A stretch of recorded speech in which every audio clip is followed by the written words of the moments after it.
ఆ రోజు కావాలని చెప్పి మాట్లాడింది అవినీతి జరిగిందని. అవినీతి జరిగిందని ఎంక్వైరీల మీద ఎంక్వైరీలు వేశారు. ఎక్కడా వీళ్ళ మనుషులను బంధువుని పెట్టుకున్నాడు, కానీ ఎక్కడా ప్రూవ్ చేయలేకపోయాడు.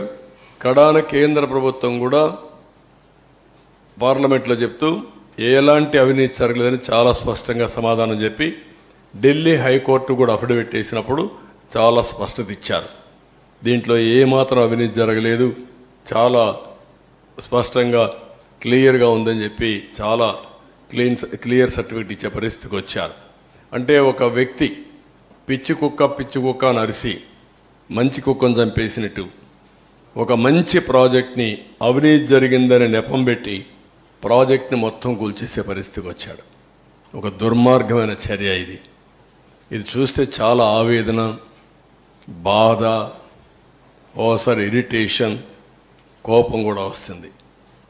5 ఏళ్ళు కష్టపడ్డాం, కష్టం మొత్తం బూడిదలో పోసిన పన్నీరైంది. కనీసం అప్పుడు ఒక స్పష్టత ఉంది.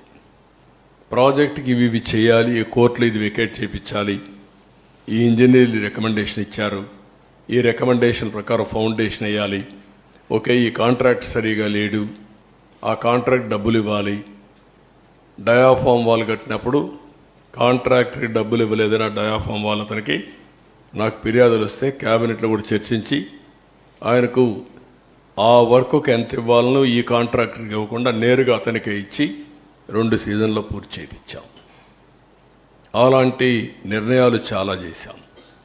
ఈరోజు అవన్నీ తలుచుకుంటే బాధేస్తుంది, గుండె తరక్కపోతుంది.